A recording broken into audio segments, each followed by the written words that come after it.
Entonces vemos en Gálatas, hermanos, que pues el propósito, a ver si me han comprendido, ¿cuál es el propósito de la epístola? Sí, que los gentiles no tenían que hacerse judíos para poder ser salvos, ¿no?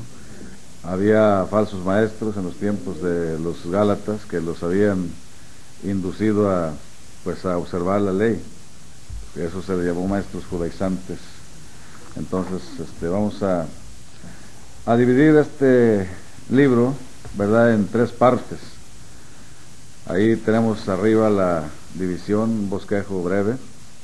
Capítulo 1 y 2, el apóstol de la libertad, podemos decir. Aquí el apóstol Pablo, ahorita voy a explicar cada cosa, ¿verdad? Pero capítulo 3 y 4, la doctrina de la libertad, y el capítulo 5 y 6, la vida de libertad. Aquí en los primeros capítulos Pablo se está defendiendo, porque a él lo acusaban, como él no formaba parte de los apóstoles, de los 12, lo acusaban de que él pues no era apóstol, ¿verdad? Y ponían en duda la autoridad apostólica. Entonces Pablo, en los primeros capítulos, él se defiende de esas acusaciones que estaban formuladas en contra de él por parte de los maestros estos judaizantes. Pero vemos que los más enemigos de Pablo eran los encargados de promulgar esa doctrina de que había que guardar la ley para ser salvos. Entonces hay que tener cuidado. Hoy en día en otra forma, pero están operando todavía los judaizantes. Entonces hay que tener mucho cuidado con eso para no caer en los errores que cayeron los hermanos de la iglesia de Galacia. ¿Qué pensaban estos judaizantes? Ellos de Pablo decían que él no era un verdadero apóstol, ¿verdad? Porque él no había recibido la comisión del Señor como los 12. Usted sabe que el Señor nombró a 12 cuando él estuvo aquí, y Pablo pues realmente él se presentaba como el último de los apóstoles, y realmente cuando el Señor tuvo un encuentro con él ahí en el camino a Damasco, él lo comisionó, pero eso ellos no lo apoyaban, porque los judaizantes, ¿se acuerdan? Estaban apoyados ¿en qué? En las escrituras antiguas, en la ley. Entonces ya después de esto, cuando anduvo el Señor Jesucristo, todavía tal vez algunos hicieron decisión de aceptarlo a él, pero no dejando la ley. Entonces lógicamente que dijeron, bueno, aquí estuvo él nombró a 12, pero a ti ¿quién te nombró? Entonces aquí vemos claramente que estaban dudando de la autoridad apostólica. Y Pablo defiende a capa y espada ese honroso ministerio, ¿no? Decían que era solo un maestro enviado por los apóstoles, decían que él era secundario, de modo que su enseñanza debía ser aceptada cuando estuviera de acuerdo con las de los demás apóstoles. Entonces, lógicamente Pablo respondió a todo eso. Ahorita vamos a ver la respuesta. Y lo peor de todo, que lo acusaban de propagar enseñanzas que no estaban aprobadas por el Concilio de Jerusalén. Y usted sabe que el Concilio de Jerusalén, pues lo que se llegó al acuerdo, por eso hablé del concilio antes, en Actos 15, el acuerdo fue que los gentiles no tenían que guardar la ley para ser salvos. Realmente ahí se quitó todo eso, solamente algunas cosas se les prohibieron. ¿Qué le prohibieron a los gentiles? Que se evitaran la fornicación. ¿Qué más? Que dejaran los sacrificados de los ídolos, ¿verdad? Bueno, realmente aquí habla de la sangre, del comer animales con sangre y todas esas cosas, ¿verdad? Pero ¿por qué razón? Porque ellos estaban acostumbrados a todo ese tipo de cosas y era difícil para ellos dejar el paganismo, pero por eso se les puso nada más esa cuestión. Y la verdad, ellos, al igual que los judíos también ahí tuvieron que entender que había una sola entrada, que era por medio de Jesucristo, por medio de la fe, la justificación por la fe. Ya miraremos Romanos más adelante, la justificación que es solo por la fe y no por las obras de la ley. Entonces vemos aquí que Pablo, cuando lo acusaban de esas cosas, de que enseñara cosas que no estaban aprobadas por el concilio, pues él se defiende, hermanos. Pero él tenía argumentos correctos.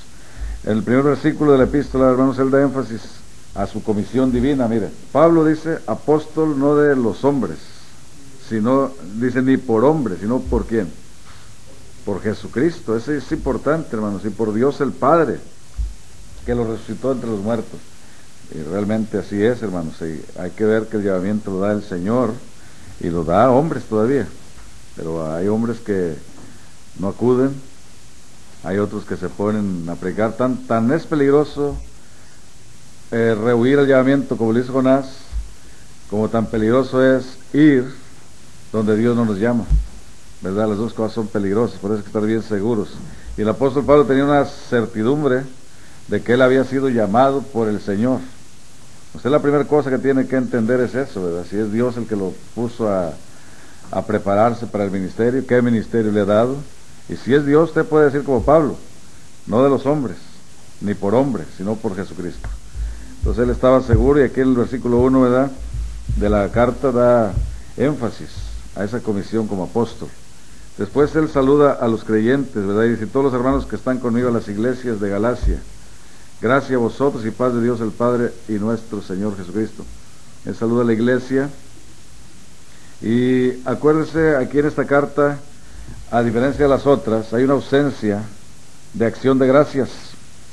O sea, en cada carta él da gracias a Dios. Doy gracias a Dios por vosotros. Aquí no estaba muy contento Pablo con los Gálatas. No estaba tan contento porque realmente estaban desviándose del camino. Y él no da gracias a Dios por ellos en ese momento. Aquí él está asombrado de lo rápido que se han vuelto del verdadero evangelio. Apenas esa iglesia la empezó Pablo, vienen los judaizantes y cambian la mentalidad de los Gálatas y empiezan ellos a desviarse. Ahí el versículo 6 dice: estoy maravillado de que tan pronto os hayáis traspasado de aquel que os llamó a la gracia. Estaban completamente desviados, y dice tan pronto, ¿verdad? Y aquí Pablo es cuando vienen esos pasajes bien duros. Dice: mas si nosotros, dice, el cual no es otro. Dice: os llamó a la gracia de Cristo a otro evangelio, dice, el cual no es otro, sino que hay algunos que os inquietan y quieren pervertir el evangelio de Cristo. Siempre ha habido gente que ha querido pervertir el evangelio de Cristo. Y dice: mas si nosotros, Pablo lo dice claramente, mas si nosotros, o un ángel del cielo, os predicare otro evangelio del que os hemos predicado, sea maldito. Maldito. Quiere decir que no hay otro evangelio más el evangelio de Jesucristo, la palabra pura y preservada que nos dejó el Señor. Cualquiera que predique otro evangelio sea maldito. Hay que subrayar esa palabra, hermano, para que vean lo duro que es aquí, ¿verdad?, el Señor con decir esa palabra de maldición a todo aquel que predique otra cosa diferente a la sana doctrina. No importa cómo se llame, no importa qué nombre tenga, pero es maldito. Maldito, maldito. ¿Sí? Malditos sois con maldición, dijo el profeta Malaquías. A esas palabras no quieren mencionarlas, dice, no, se ve muy feo. Aquí dice, maldito. Cualquiera que no predica el evangelio correcto es un maldito. No importa, es un maldito. Pablo dice, si yo, dice el mismo Pablo, o un ángel del cielo, ¿qué? Si predica otro evangelio, ¿sé qué? Sea maldito. Tengan miedo, hombre, no tengan miedo de pronunciar esas palabras. Aquí las dice la Escritura. Ahora, aquí en el versículo 8 y 9, ¿verdad?, dice aquí que el mensaje que habían oído no era el verdadero evangelio, era una perversión del evangelio de Cristo, ¿verdad?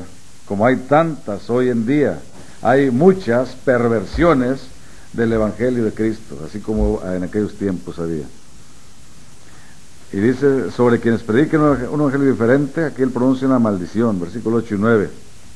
Vuelve a repetirlo. Si una vez lo dice, cuando dice dos, imagínense, dice, como antes hemos dicho, también ahora decimos otra vez, si alguien os predicare otro evangelio del que habéis recibido, ¿sea qué? Díganlo, maldito. ¿Así lo dice o no? Sea maldito. Están acostumbrados a escuchar puras cosas dulces en sus oídos ustedes, ¿eh? Una de las características de la oración correcta es que no saca vuelta al asunto. Por ejemplo, cuando dice que una mujer, no dice como dicen otras, dio a luz. ¿Qué es eso, dar a luz? Prendió un foco. Dice parió, dice. Y dice, estaba preñada. Así lo dice la escritura correcta.